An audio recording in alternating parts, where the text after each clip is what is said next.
हरिहन्ताणम् नमो सिद्धानं नमो आयुर्यानम् नमो वज्रायानम् नमो लोये सर्वसाहुनम्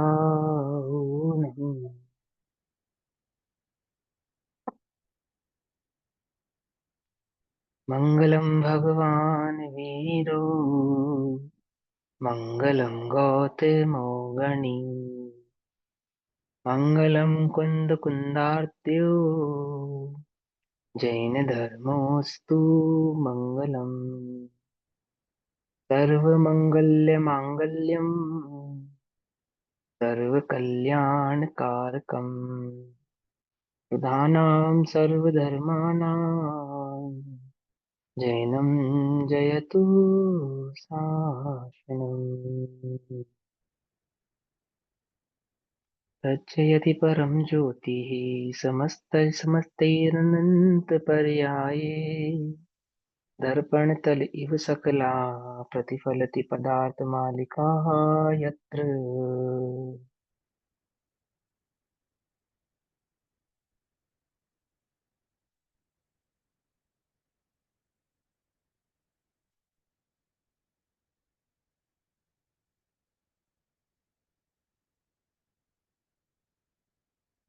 हमारी रात्रिकालीन कक्षा का विषय चल रहा है श्री पुरुषार्थ सिद्धि उपाय।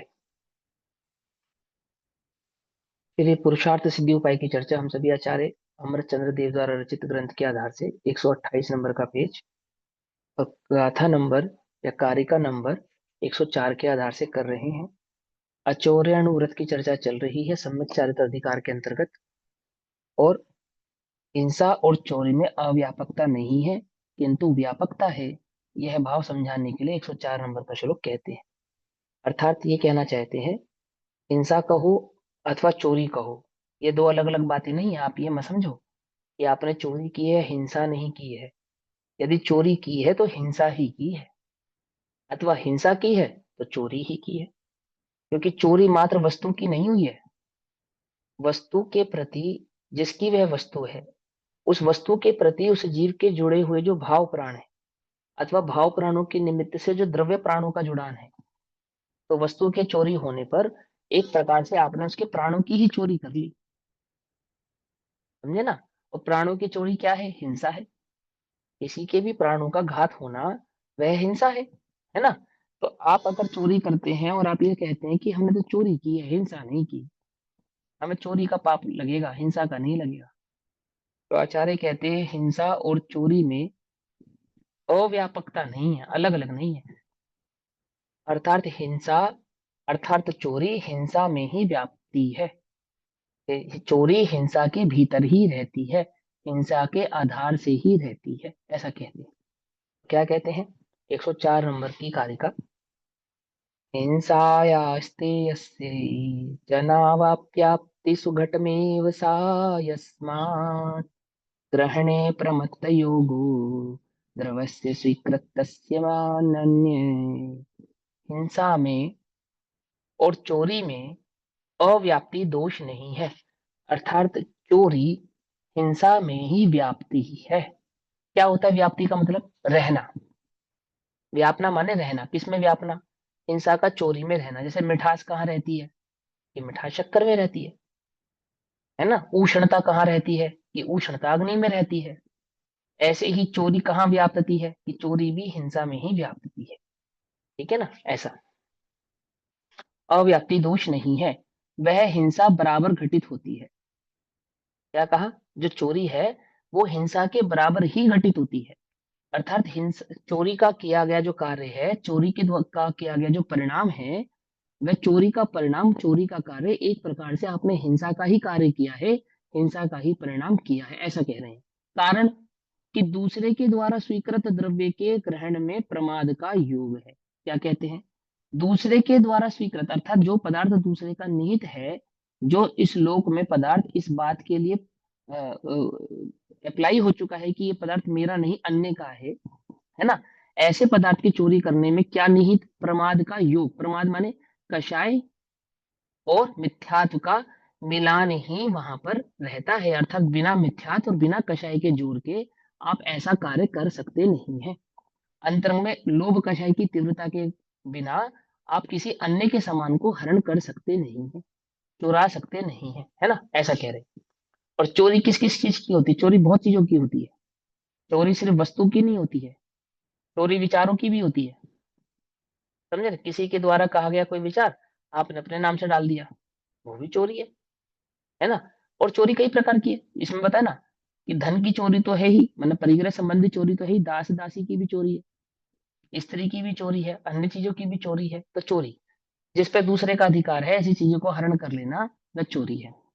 हिंसाया च स्तय अव्याप्ति नासा घटमेव यस्मात् अन्ये स्वीकृतस्य द्रव्यस्य ग्रहणे प्रमत्त योगे भवति। हिंसा और चोरी में अव्याप्तिपना नहीं है, अर्थात हिंसा अलग और चोरी अलग है ऐसा नहीं है। जब कह रहे हैं ना कि हिंसा और चोरी में अव्याप्तिपना नहीं है, तो इसका मतलब क्या है? वो ये कहना चाहते हैं कि हिंसा अलग और चोरी अलग, ऐसा नहीं है। कोई ये कहे शक्कर अलग है और मिठास अलग है, तो कहेंगे ऐसा नहीं है। आप मिठास को शक्कर से अलग नहीं कर सकते, ऐसे ही चोरी को आप हिंसा से अलग नहीं कर सकते। किसी को ये लगे कि चोरी की है हिंसा नहीं की है, तो बोले ऐसा नहीं है, और हिंसा हुई है चोरी नहीं हुई है, तो ऐसा भी नहीं है। चोरी हुई है दैट मीन्स हिंसा ही हुई है, ऐसा कह रहे हैं। क्या सिर्फ चोरी के संदर्भ में ऐसा है कि नहीं? झूठ, चोरी, कुशील और परिग्रह सभी के संदर्भ में बात ऐसी ही है कि वास्तव में पाप तो एक ही है और उसका नाम है हिंसा। उस एक पाप को अन्य चार प्रकार से डिस्क्राइब किया है, समझाया है कि आप पाप किस किस प्रकार से कर सकते हैं, हिंसा किस किस प्रकार से होती है। किसी के प्राणों का हरण करना, द्रव्य प्राणों का, भाव प्राणों का, या अपने द्रव्य प्राणों और भाव प्राणों की हिंसा करना, वह तो हिंसा है ही। और क्या है हिंसा? कि असत्य वचन कहना, वह भी हिंसा है। दूसरे के सामान की चोरी कर लेना, वह भी हिंसा है। समझ में आई? पकड़ में आई? अथवा कुशील आदि के परिणाम उत्पन्न होना, वह भी हिंसा है ना। और परिग्रह आदि की बुद्धि होना, तो वह भी हिंसा है। आई बात समझ में? क्या समझाना चाहते हैं आचार्य जी? कि एक हिंसा तो हिंसा है ही, और अन्य किन किन परिणामों द्वारा हिंसा की जाती है, वह भाव समझा रहे हैं। तो क्या कहते हैं कि चोरी भी हिंसा है, हिंसा और चोरी दो अलग अलग चीजें हो ऐसा नहीं है। 129 नंबर का पेज है, 129 नंबर का पेज है, और टीका का हिंदी भाव चल रहा है। हिंसा और चोरी में अव्याप्तिपना नहीं है, अर्थात हिंसा और चोरी ये दोनों अलग अलग नहीं है, बल्कि भले प्रकार व्यापकपना है। भले प्रकार व्यापकपना मैंने अच्छी तरीके से आप ये समझ लो कि हिंसा और चोरी एक ही बात है, ऐसा कहते हैं। क्योंकि दूसरे जीव ने प्राप्त किए पदार्थ में अपनेपन की कल्पना की थी। जिसका वह पदार्थ है ना, उसके उस पदार्थ के साथ क्या है? एकत्व बुद्धि है। और जिस पदार्थ की जिसके साथ एकत्व बुद्धि होती है, एक प्रकार से उसके प्राण ही उससे जुड़ गए होते हैं। ठीक है ना।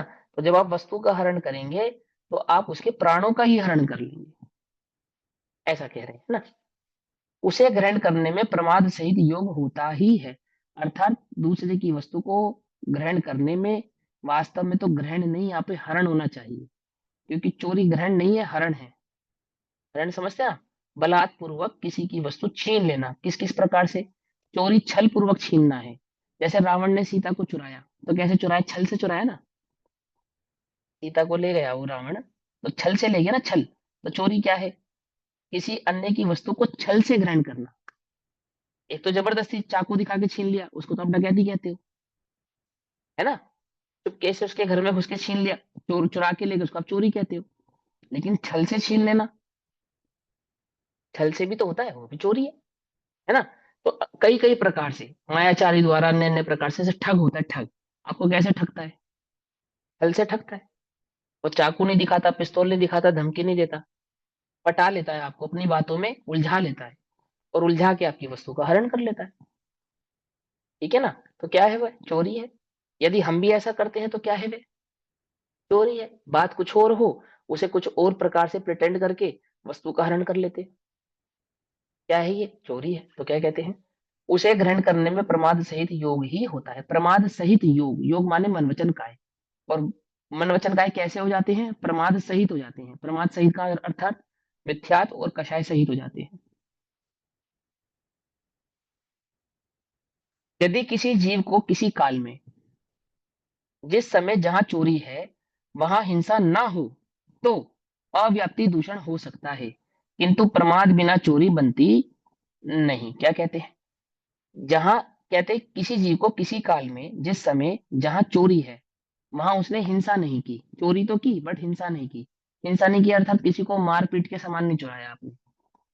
आप कहो कि मैंने जिसकी चोरी की, मैंने उसको मारा ना, पीटा ना, मैंने उसे धमकाया और ना ही उसको चोट आदि आदि आई, तो मैंने हिंसा तो नहीं की ना, हिंसा तो नहीं की ना, चोरी की है ना।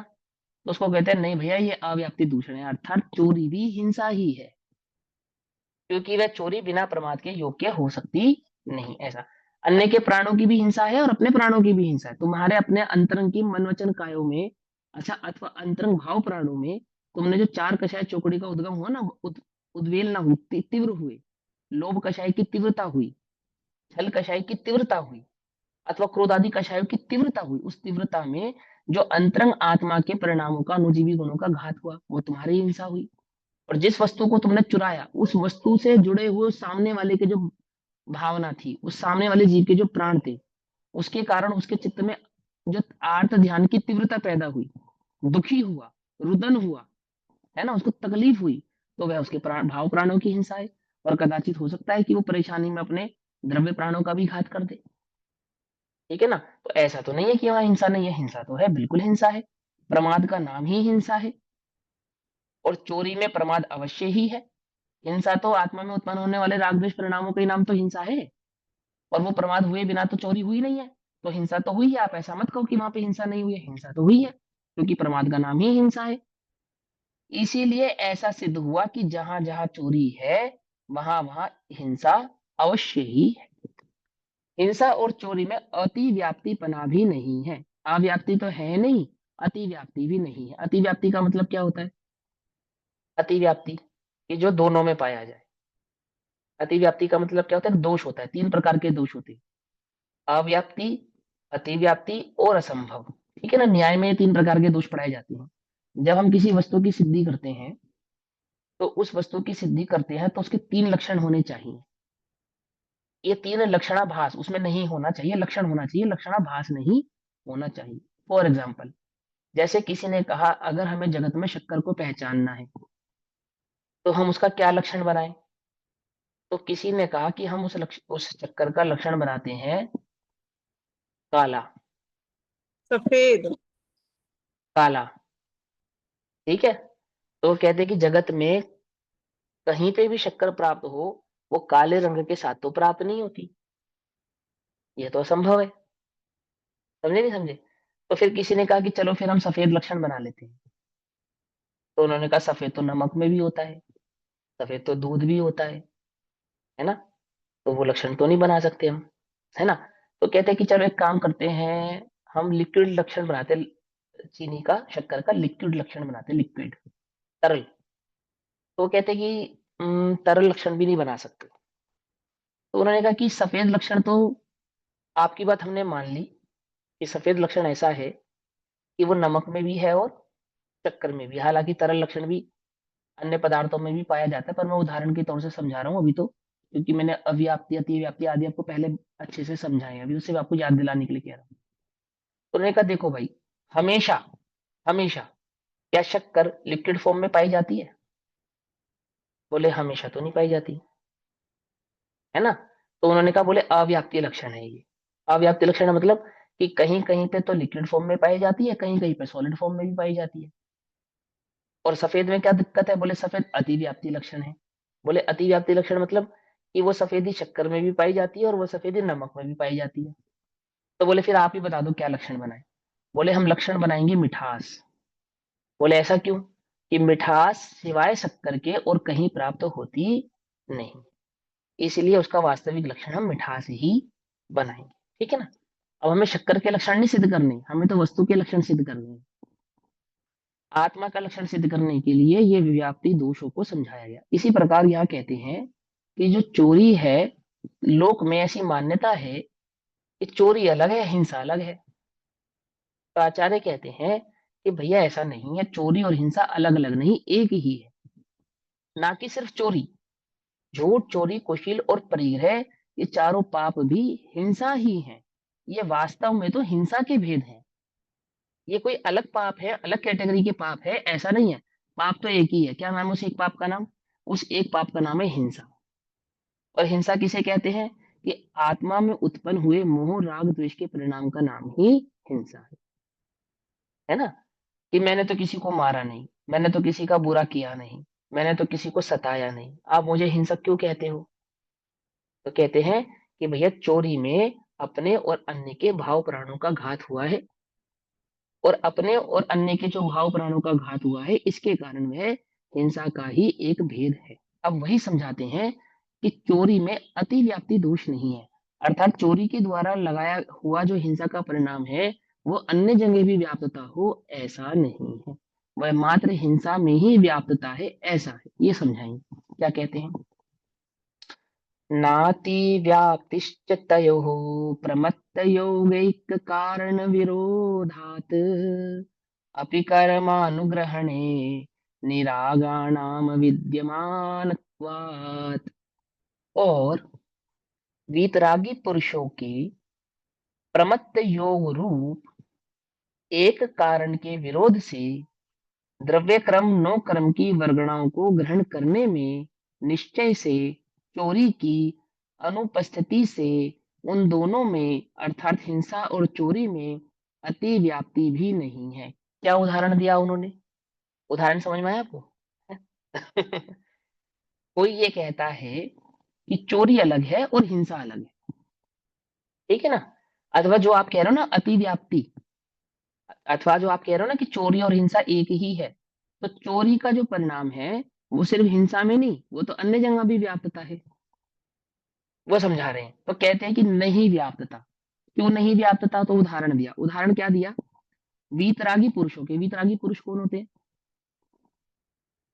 इस सातवें गुण स्थान से ऊपर के गुण स्थानों में जितने भी जीव हैं सबको वीतरागी स्वीकार किया गया। ठीक। सातवां, आठवां, नौवां, 10वां, 11वां, 12वां, ये गुण स्थानों में जो जीव विद्यमान हैं, इन सभी जीवों को वीतरागी कहते हैं। ठीक। फिर क्या कहते हैं? उन सभी वीतरागी पुरुषों के प्रमत्त योग रूप दो प्रकार के योग होते हैं, एक प्रमत्त एक अप्रमत्त। सुना? गुणस्थान होते हैं दो प्रकार के, प्रमत्त गुणस्थान और अप्रमत्त गुणस्थान। याद होगा आप सभी को। तो प्रमत्त गुणस्थान का मतलब क्या होता है? ऐसा गुणस्थान जिसमें हिंसा की, जिसमें कषाय की मुख्यता है। और अप्रमत्त गुणस्थान अर्थात ऐसा गुणस्थान जिसमें कषायों का की मुख्यता नहीं है, कदाचित सद्भाव भी नहीं है, और कदाचित उनकी उपशमना होने के कारण मुख्यता नहीं। तो बोले सातवां गुणस्थान शुद्धोपयोग का गुणस्थान होता है, अर्थात आत्मा की अनुभव, आत्मा की रमणता का गुणस्थान होता है। क्योंकि वहां पे एक आत्मा का स्वसंवेदन होता है, प्रचुर स्वसंवेदन, इसलिए वहां पे हिंसा आदि जो कषाय आदि परिणाम है, उनकी मुख्यता नहीं स्वीकार की जा सकती, और होती भी नहीं है। क्योंकि कषायों की मुख्यता में जीव को आत्मानुभव नहीं हो सकता। आती ना बस समझ, प्रचुर स्वसंवेदन नहीं हो सकता। तो क्या गुणस्थान अप्रमत्त है? बोले सातवें से लेकर ऊपर के जितने भी गुणस्थान है वो सारे अप्रमत्त। तो जब जीव अप्रमत्त होता है, उस अप्रमत्त अवस्था में क्या होता है उसके साथ? कि बोले अप्रमत्त अवस्था में जो प्रमत्त योग रूप है, उस एक कारण के विरोध से द्रव्य क्रम नो क्रम की वर्गणाओं को ग्रहण करने में निश्चय से चोरी की अनुपस्थिति है। क्या कहते हैं?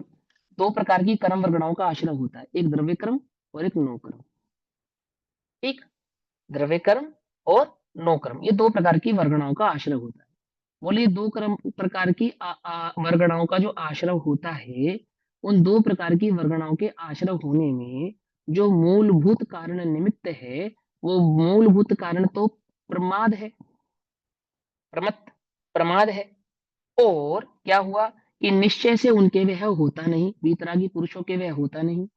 तो इससे एक बात समझ में आती है कि जिनके प्रमाद नहीं होता, उनके चोरी आदि पाप के दोष भी नहीं होते, अर्थात सातवें आदि ऊपर के गुण स्थानों में हिंसा, झूठ, चोरी, कुशील और परिग्रह, इन पांचों ही प्रकार के पापों का आश्रय नहीं होता, है ना? तो वो क्या कहते हैं कि इससे यह सिद्ध होता है कि वहां पे अति व्याप्ति भी नहीं। अति व्याप्ति होती तो वहां पर भी चोरी के दोष लगने चाहिए थे। क्यों लगने चाहिए थे? क्यों लगने चाहिए थे? क्यों लगने चाहिए थे बताओ ना।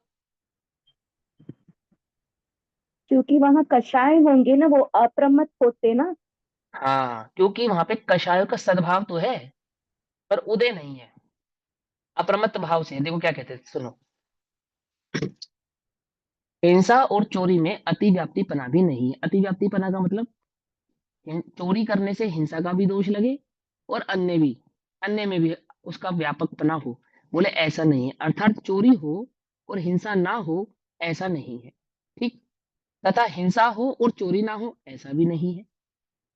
हिंसा है तो चोरी है, चोरी है तो हिंसा है। मतलब हिंसा करते समय भी चोरी का आश्रय हो रहा है और चोरी करते समय भी हिंसा का आश्रय हो रहा है। बोले ऐसा कैसे? क्योंकि वीतरागी महापुरुषों के प्रमाद सहित योग का कारण नहीं है। वहां पे जो उनके योग होते हैं वो प्रमाद रहित होते हैं, अर्थात कषाय और मिथ्यात्व की मुख्यता वाले नहीं होते। इसीलिए द्रव्यक्रम नोक्रम वर्गणाओं को ग्रहण कर होते हुए भी, द्रव्यक्रम और नोक्रम की वर्गणाओं का ग्रहण होते हुए भी, किसके? जैसे अरिहंत भगवान फॉर एग्जाम्पल। अरिहंत भगवान परम वितरागी हैं। अरिहंत भगवान के द्रव्य कर्म और नो कर्म वर्गणाओं का आश्रय होता है या नहीं होता है?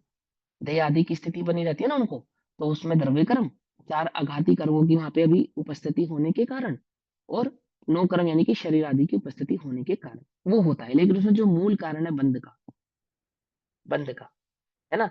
याद होगा आपको, प्रचन सार में उसको उदाई की क्रिया कहा है, आदि आदि, है ना? यहाँ पे क्या समझाना चाहते हैं कि अर्जंत भगवान के आश्रय होता है। बोले हाँ होता है। क्या वो आश्रय किसके कारण होता है? हिंसा के कारण होता है, झूठ के कारण होता है, चोरी के कारण होता है, कुशील के कारण होता है, परिग्रह के कारण होता है, किसके कारण होता है? बोले पांच पाप तो नहीं होते। तो बोले आश्रव तब भी होता है। आश्रव तो तब भी होता है। तो कषायों के कारण होता होगा, कषायों के कारण होता होगा। तो बोले कषाय भी नहीं योग। होती उनके। योग। हाँ, उनके तो कषाय भी नहीं होती। उनका भी पूरी तरीके से उद्वेलना दर्द अभाव हो चुका है, फिर भी आश्रव हो रहा है ना।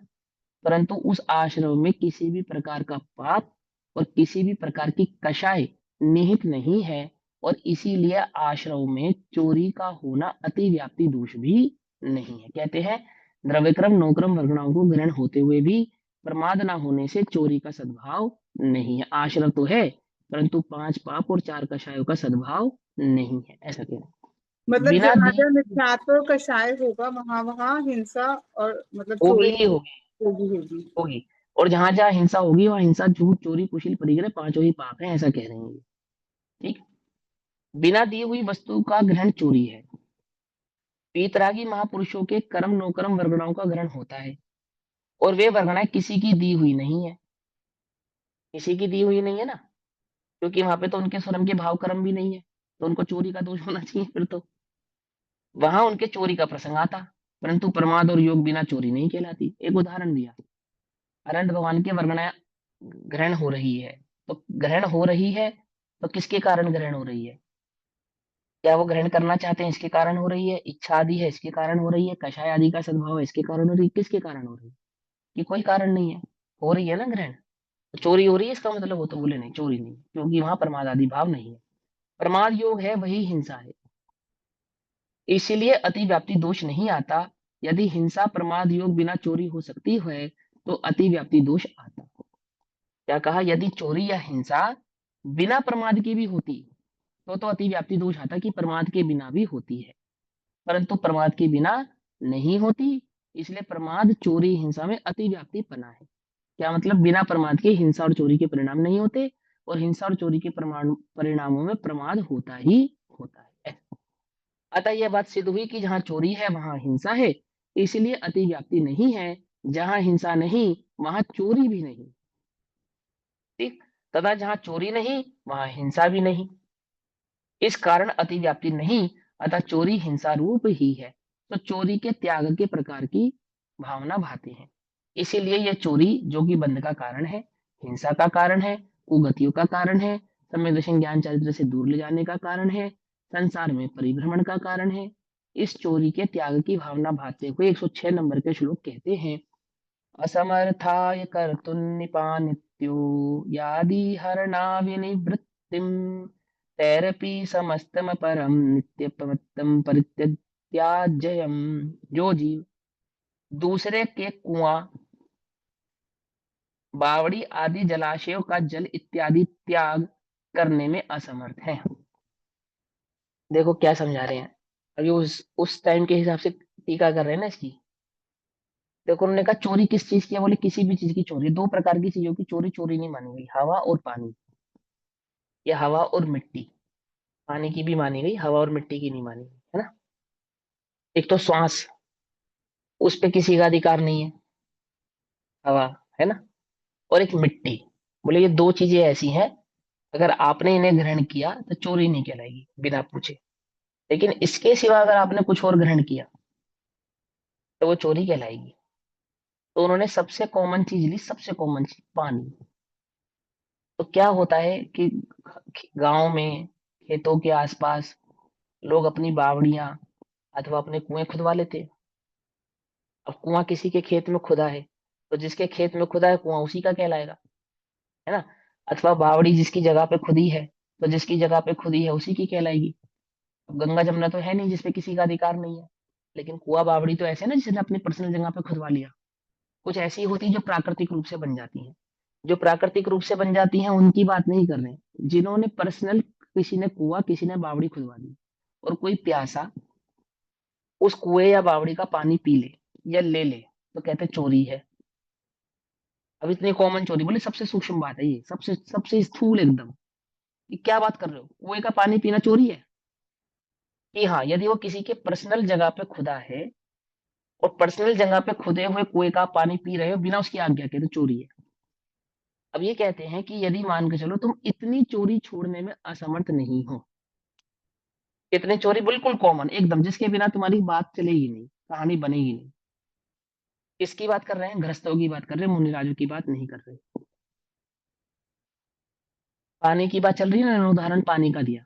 मुनिराज श्रावक के घर आहार करने गए, ठीक। तो श्रावक मुनिराजों के कमंडल में प्रासुक जल भरकर देते हैं, ठीक है ना। उस प्रासुक जल पे मुनिराजों का अधिकार होता है या नहीं होता, पहला प्रश्न। ये होता है, वो कमंडल के जल पर मुनिराजों का अधिकार होता है। क्या अधिकार होता है,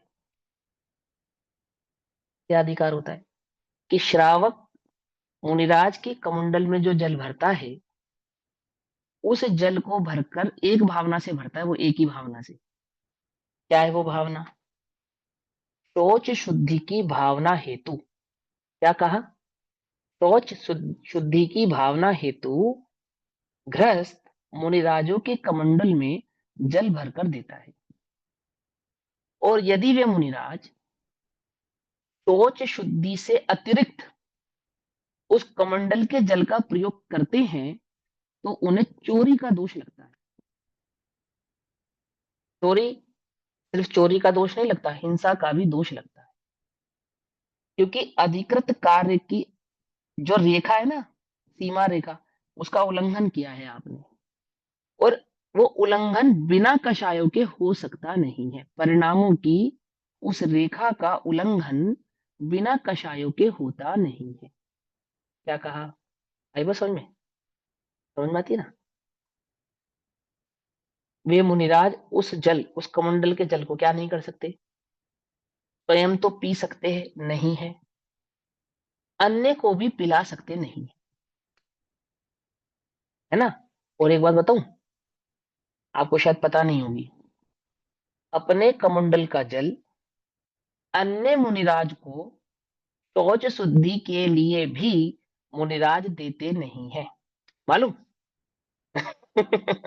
अपने कमंडल का जल अन्य मुनिराज को शौच शुद्धि के लिए भी देते नहीं है। अगर वे ऐसा करते हैं तो चोरी कहलाती है, और चोरी कहलाने पर, होने पर, कहलाने पर क्या, होने पर वे गुणस्थान प्रमाण रहते नहीं है, गुणस्थान से अवश्य ही नीचे गिर जाती है। समझे आप। ऐसे ही उन्होंने श्रावकों को क्या कहा, यदि तुम किसी के बावड़ी अथवा किसी के कुएं का जल भी त्याग देने में असमर्थ हो, बिल्कुल स्थूल भावना है एकदम, पानी तो पानी है, पानी जैसी छोटी सी चीज है, आप उस पानी की चीज को त्यागने में असमर्थ हो, तो बात है अलग, तब भी चोरी है। चोरी है यदि वो कुआं किसी की पर्सनल जगह पे बना है, किसी पर्सनल व्यक्ति का है, यदि वो बावड़ी किसी पर्सनल व्यक्ति की है, और उस बावड़ी का प्यास के कारण, उस कुएं का पानी प्यास के कारण बिना उसकी आज्ञा के आप ग्रहण कर रहे हो, तो चोरी है, बिल्कुल कॉमन बात कह रहे हैं। तो क्या कहते हैं, जो जीव दूसरे के कुआं, बावड़ी आदि जलाशयों का जल इत्यादि त्याग करने में असमर्थ है, असमर्थ है, दूसरे के जल का, दूसरे के कुएं बावड़ी का भी पानी हम छोड़ दें, ये हमारे लिए मुश्किल है, हम नहीं कर पाएंगे।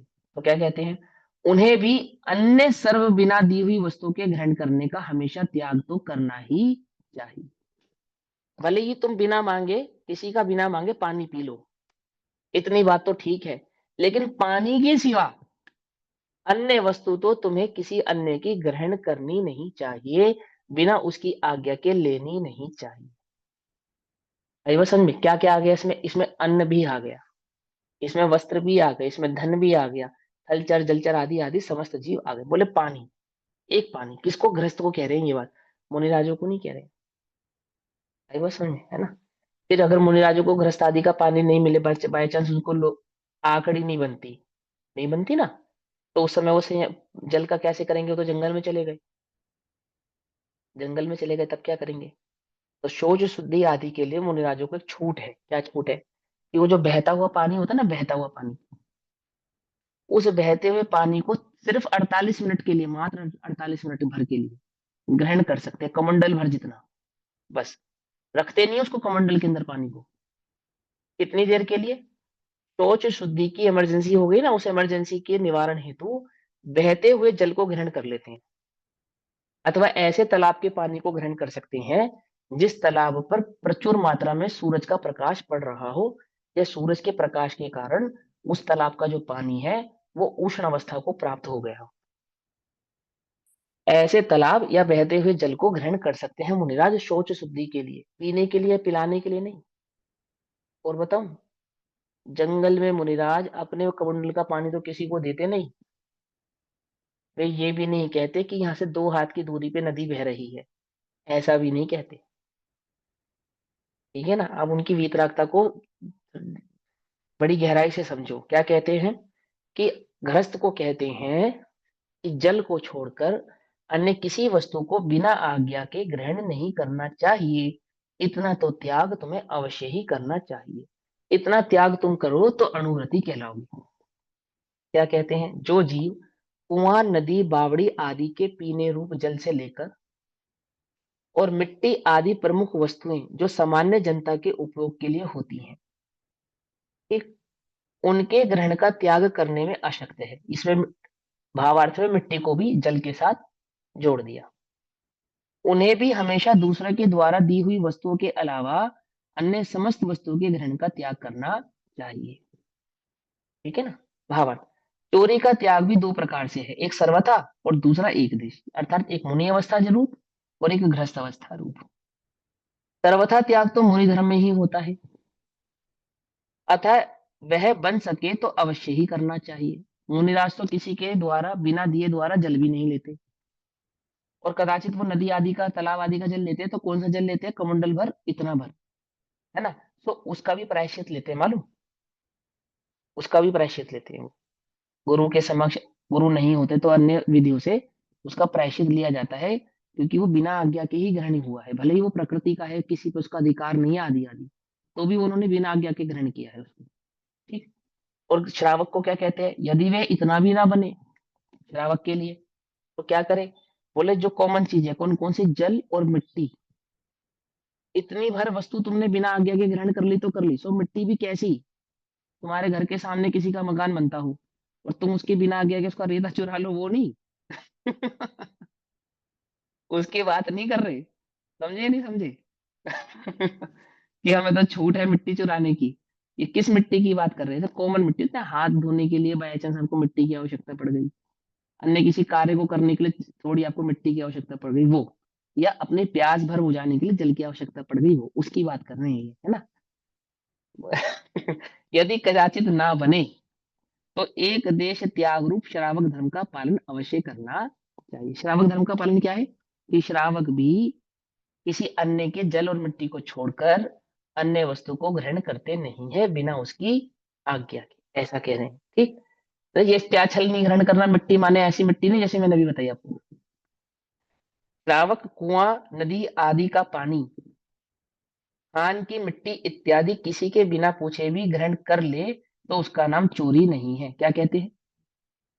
श्रावक, उसका नाम चोरी नहीं है ऐसा नहीं, चोरी तो है, क्योंकि मूल गाथा में तो वो यही कह रहे हैं कि कम से कम इतना तो छोड़े, ये करने में असमर्थ तो है तो चोरी। लेकिन हाँ, श्रावक को उतनी छूट दी है, उसको उतनी चीज ग्रहण करने के लिए प्रायश्चित लेने की आवश्यकता नहीं है। लेकिन मुनिराज तो उतनी चीज भी ग्रहण करेंगे तो प्रायश्चित लेंगे, क्योंकि वो वास्तव में चोरी है। समझना ध्यान से, तो टीका में भावार्थ में हमको समझाने के लिए कह रहे हैं। क्या कहते हैं? यदि कदाचित ना बन सके तो एक देश त्याग रूप श्रावक धर्म का पालन अवश्य करना चाहिए। अब उस श्रावक धर्म का पालन, एक देश त्याग रूप क्या है?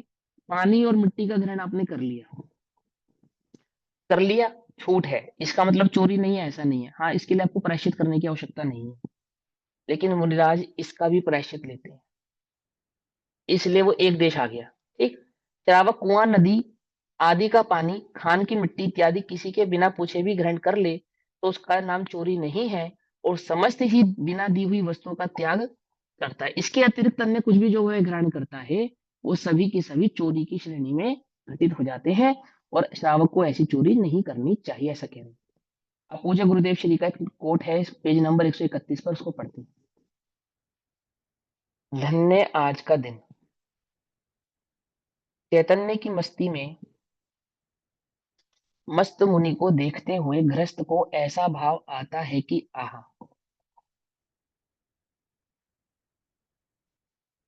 जो सदग्रस्त होते हैं, अच्छे सच्चे श्रावक होते हैं, स्वाध्यायी श्रावक होते हैं, है ना, उनका चित्त तो सदैव मुनिराजों के स्वरूप को चिंतन करता ही है।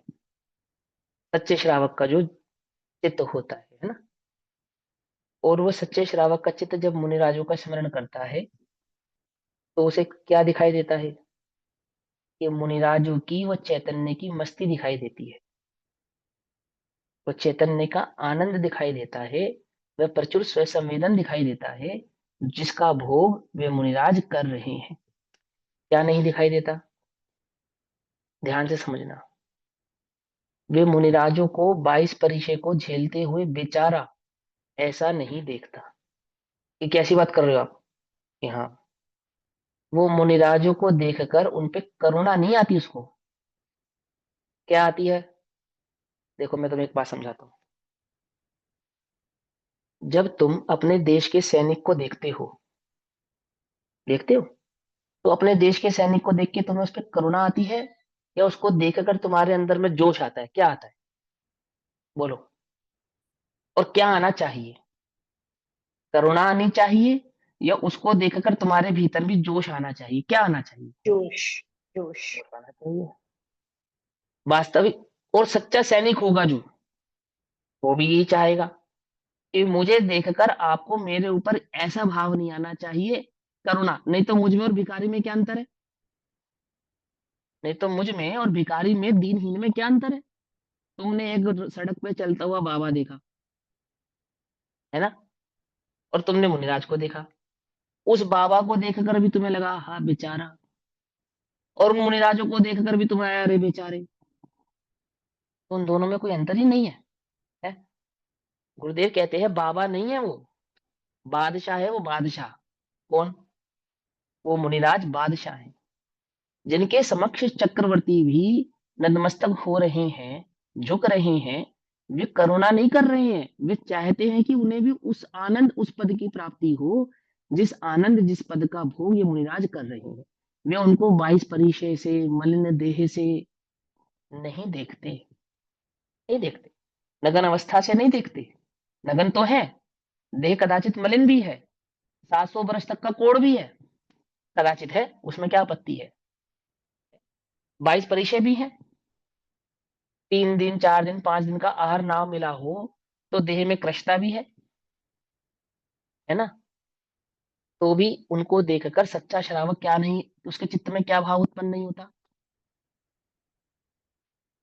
दीनहीन, ऐसा करुणा, दया, ऐसा परिणाम उत्पन्न नहीं होता। अब बोलो, दशा तो भोगी की दयनीय है, योगी की दयनीय नहीं है। ये समझना बात को बहुत। मुनिराज की व्यथा नहीं है, मुनिराज की तो कथा है।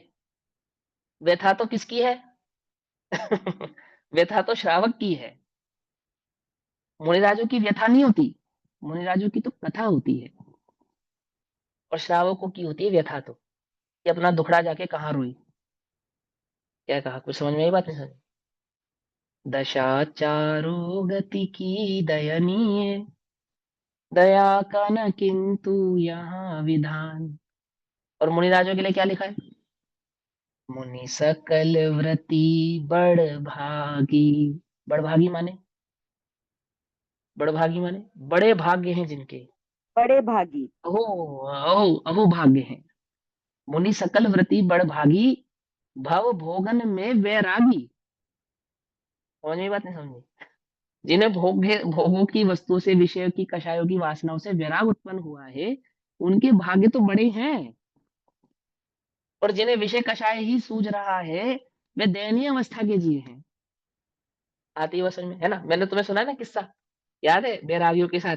एक बार पंजाब का किस्सा है, दो बैरागियों के साथ, मुझे एक घर में भोजन बेचारा। करने के लिए जाना पड़ा। हाँ, जाना पड़ गया किसी कारण से, चला गया मैं, कोई बात नहीं। तो वो जिनके घर हम भोजन करने गए, वहां एक माता जी वो बैरागियों को एक एक रोटी रखे और कहे बेचारा, एक एक सा वस्तु रखे और कहे बेचारा, अरे बेचारे, अरे बेचारे, ऐसे जितनी बार पढ़ से उतनी बार बेचारा कहे। और मुझे तो बहुत बुरा लगा, मुझे तो बिल्कुल भी नहीं अच्छा लगा। मैंने उनको बोला, माता जी हमारी बात का आप बुरा नहीं मानना, हम आपसे एक बात कहें। बोले क्या? मैंने कहा माता जी बेचारे ये नहीं है, बेचारे कौन है इस पे जरा विचार तो करो। आपको क्या लगता है इनके घर में भोजन नहीं था? या आपको क्या लगता है केक, चॉकलेट, टॉफी, बिस्कुट ये सब इनको अपने घर में प्राप्त नहीं था? ऐसा लगता है आपको कि नहीं? नहीं, मैंने कहा आप विचार तो करो। बेचारा तो वह है जो ये बात जानता है कि इस घर में मेरी कोई नहीं सुनेगा, फिर भी इसी घर में रहना है।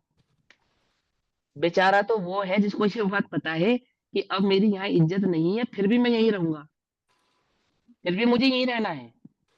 मेरे मुताबिक हो सकता है मुझे रोटी मिले या ना मिले, फिर भी मुझे यहीं रहना है। और कदाचित कोई मुझसे ऊंचे स्वर में बात करे, फिर भी मुझे यहीं रहना है। मन तो करता है चले जाऊं अभी छोड़कर, पर जा नहीं सकता। बेचारा वो है, या बेचारा वो है कि जिसके पास सारी सुविधाएं थी, फिर भी उसने इस उम्र में छोड़ दिया उसको। है कौन है बेचारा?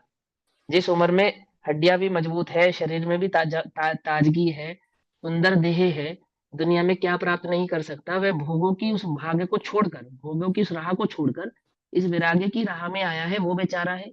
या जो भोग भोगने में भी समर्थ नहीं है, फिर भी भोगना चाहता है, बेचारा हुआ है। कौन है बेचारा? विचार तो करो। बेचारे वैरागी नहीं, बेचारे आपको स्वयं को देखना चाहिए कि वास्तव में इस जगत में बेचारा कौन है। ध्यान से समझना मैं क्या कहना चाहता हूँ। मुनिराजों को देखकर जो सच्चा श्रावक है, सम्यक दृष्टि श्रावक है, वास्तविक स्वाध्यायी जीव है, वह मुनिराजों को देखकर उसके चित्त में क्या आती है? जोश आ जाता है, उसके चित्त में वैराग प्रबल हो जाता है। वह भी चाहता है कब धन्य सो अवसर पाऊं, जब निज में ही रम जाऊं। जैसे ये मुनिराज निज में रमे हुए हैं, चैतन्य की मस्ती का भोग कर रहे हैं, वो क्या कहता है भरत, कि मुझसे ज्यादा अभागा और कोई नहीं है, कोई नहीं है। ये जो बाहुबली है, इनको कितने कितने क्षण में वैराग उत्पन्न हो गया और चैतन्य की मस्ती का भोग कर रहे हैं। और एक मुझे देखो, मैं ये जो चंचल लक्ष्मी है, ये जो पद है जिसमें अपना नाम भी मुझे अन्य का मिटाकर लिखना पड़ा। भरत अपना नाम लिखने गए थे ना, वहां क्या हुआ? अन्य का मिटाकर अपना लिखना पड़ा है। मैं ऐसे पद को छोड़ नहीं पा रहा हूँ, और ये बाहुबली चैतन्य की मस्ती का भोग कर रहे हैं। मेरे पूजने पिताजी केवल ज्ञान को प्रकट हो गए हैं, और यहाँ मैं ये भोगों की इच्छा ही छोड़ नहीं पा रहा। बहुत ध्यान से समझना, मुनिराजों को देखकर, पाप है पाप यदि तुम मुनिराजों को करुणा की दृष्टि से देखते हो, दया की दृष्टि से देखते हो, हीन दृष्टि से देखते हो, बादशाह को हीन दृष्टि से देखते हो। हम्म? जिन्हें हम लघुनंदन कह रहे हैं, राजा का पुत्र राजकुमार होता है। जैसे तुम राजा को दीनहीन दृष्टि से नहीं देखते, तो राजकुमार को दीनहीन दृष्टि से कैसे देख सकते हो? उत्तराधिकारी है वो उसका। अरहंतों के लघुनंदन है ना, सिद्धों के लघुनंदन है ना, चलते फिर आचार्य उपाध्याय साधु। एक प्रकार से हीन दृष्टि से देखने जैसा है इसको, जैसे अरहंतों को सिद्धों को हीन दृष्टि से देखना जैसा महापाप है मुनिराजों को भी हीन दृष्टि से देखना। समझ में बात नहीं समझ में? मुनिराज को देखकर क्या विकल्प आता है सच्चे श्रावक के हृदय में उत्पन्न होता है? चैतन्य की स्थिति में मत मुनि को देखते हुए गृहस्थ को ऐसा भाव आता है कि आहा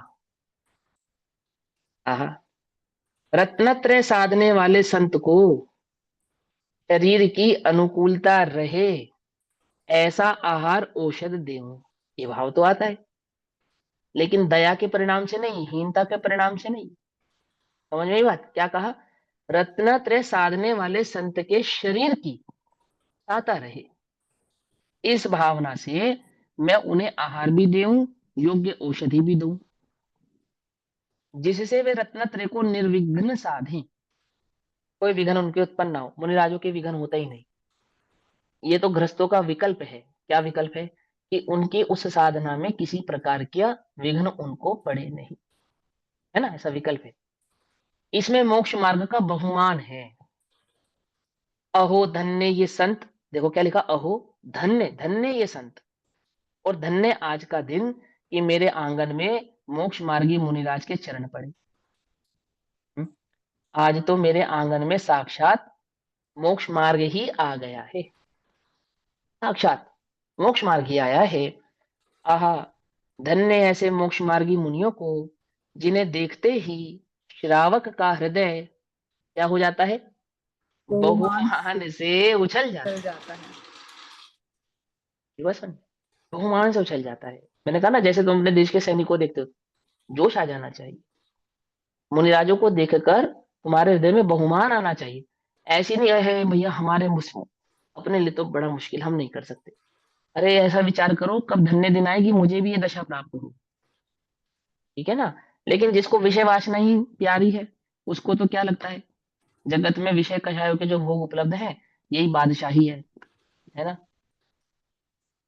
ये सच्ची, ये बादशाही नहीं है तो गुरुदेव कहते हैं धूल, धूलपति है, धूलपति।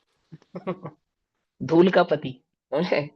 ये पुद्गल के बने हुए साजो सामान का जो अपने को महाराजा समझ रहा है, धूल का राजा है। सच्चे बादशाह तो ये रत्नत्रय के धारी मुनिराज है। जगत के रत्न का मालिक मालिक नहीं होता, धूल का मालिक है। रत्नत्रय का जो मालिक है वो सच्चा मालिक है, वो सच्चा बादशाह है। जैसे धर्मी के प्रति भक्ति नहीं, जैसे मुनिराजों के प्रति, साधर्मियों के प्रति, पंच परमेष्ठियों के प्रति भक्ति नहीं, आदर नहीं, उसे धर्म का भी प्रेम नहीं है। क्या कहा? बिना देव शास्त्र गुरु की श्रद्धा हुए, बिना देव शास्त्र गुरु के प्रति बहुमान आए, बिना देव शास्त्र गुरु के प्रति राग हुए। क्या कह रहे हो भैया? वीतरागता के मार्ग में राग, कि हाँ राग हुए, रत्नत्रय का भाव प्रशस्त राग। उस साधक के चित्त में उत्पन्न होता नहीं है, रत्नत्रय का मार्ग उसके चित्त में उजागर होता नहीं है। ऐसा ही स्यादवाद का मार्ग है ना? कैसा मार्ग है ये? वीतरागता का मार्ग प्रशस्त राग की गली से होकर गुजरता है। क्या?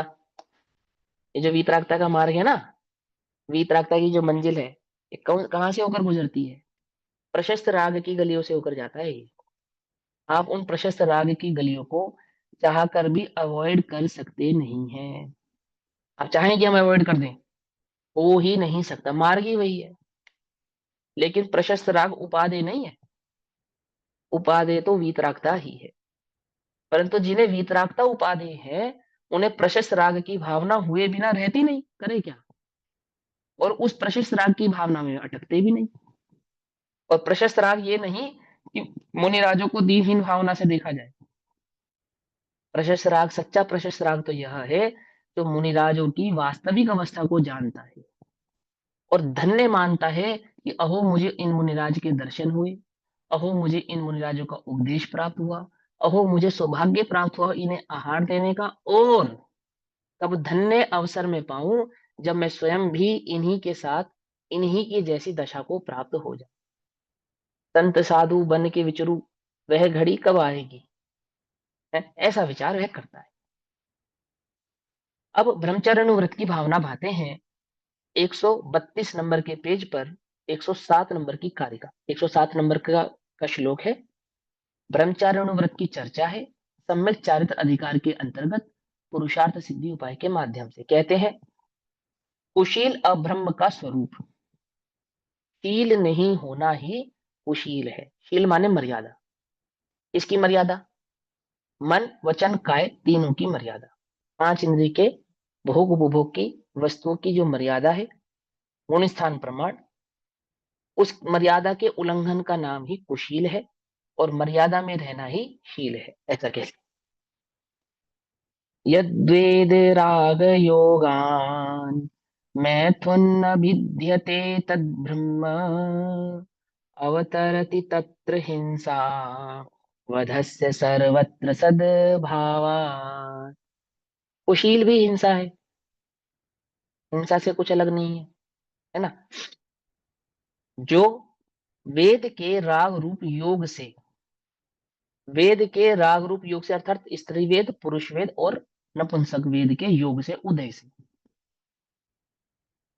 स्त्री पुरुषों का सहवास कहा जाता है, संयोग कहा जाता है, सहवास कहा जाता है, मैथुन कहा जाता है, वह अब्रह्म है और उस सहवास से प्राणीवद्ध का सर्व स्थान में सद्भाव होने से हिंसा होती है। क्या कहते हैं?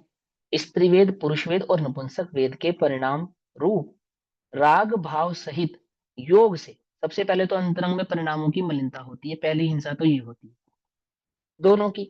जो जिसको भी ये भाव उत्पन्न होता है उसके परिणामों की मलिनता होती है। परिणामों की मलिनता होने से क्या है? वह हिंसक परिणाम है। ठीक है ना? कुछ लोग कहते हैं कि भैया मर्यादा में इस प्रकार के परिणाम होने में क्या दोष है ना? और चक्रवर्ती आदि तीर्थंकर आदि को भी होते हैं, तो क्या उनको दोष लगता है? कि हाँ दोष लगता है, बिल्कुल लगता है। और जो सम्यक दृष्टि आदि को भी ऐसे परिणाम होते हैं, तो ऐसे परिणाम तो होते हैं, पर वो परिणामों को भला नहीं जानते कि अच्छे हैं, ऐसा नहीं जानते। कषायों की तीव्रता में, राग की तीव्रता में परिणाम तो नाना प्रकार के होते हैं और परिणाम अनुसार प्रवृत्ति भी होती है कदाचित, है ना? लेकिन परिणाम होना और परिणाम अनुसार प्रवृत्ति होना और प्रवृत्ति को भला जानना, इसमें फर्क है। मिथ्या दृष्टि को तो क्या लगता है? मर्यादित है इसलिए भला है। सम्यक दृष्टि के साथ विपरीत है, मर्यादित है तो भी भला नहीं है, त्यागने ही योग्य है, छोड़ने ही योग्य है, ये भावना उसके चित्त में रहती है। ध्यान से समझना, है ना? अभी तो यहाँ पे अतिचार आदि की भावना नहीं है, ये आगे शायद आएगी। है इसमें आगे अतिचार? मेरा अभी ये पढ़ा हुआ आगे तक पढ़ा नहीं मैंने। ठीक है ना? अतिचार है, अतिचार की भावना आएगी तो वहां अतिचार आदि का स्वरूप समझेंगे। रत्नाकरण शौकाचार में तो मैंने पढ़ा है इसलिए मुझे याद है।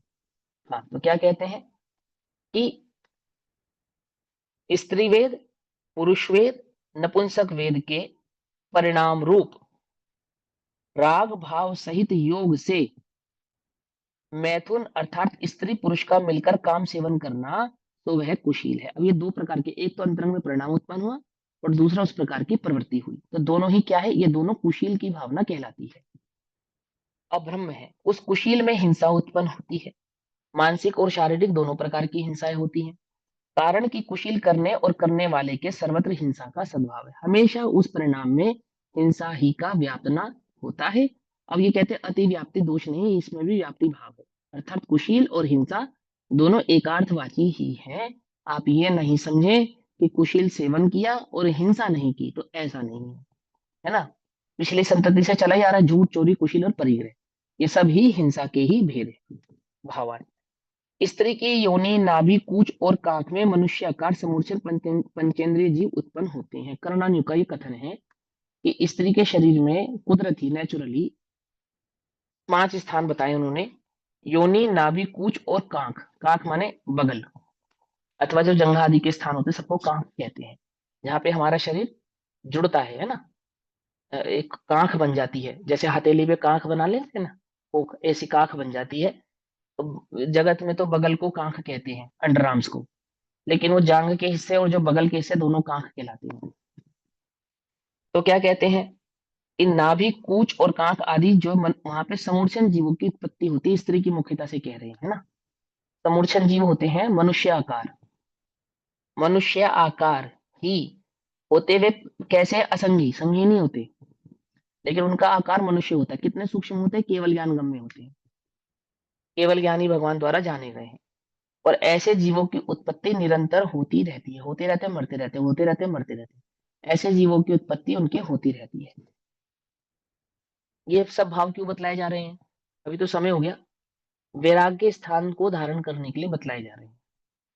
ठीक है, ताकि जीव को, जिस शरीर से राग है ना, तीव्र राग, उस शरीर से वैराग उत्पन्न हो।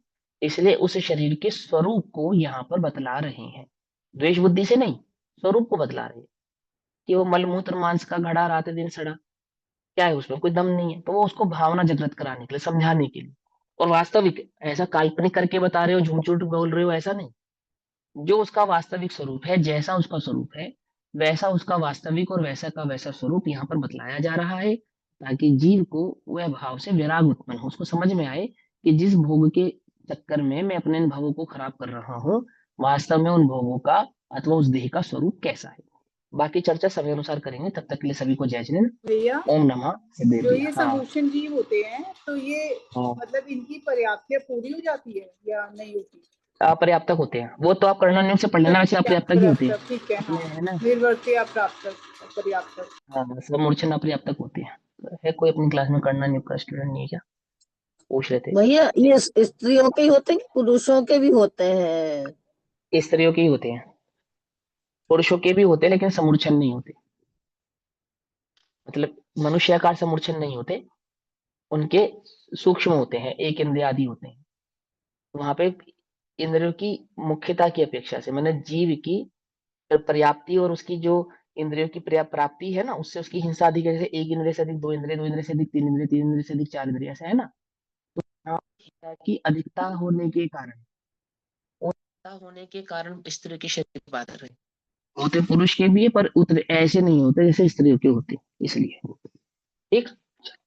ओम नमः सिद्धेभ्य।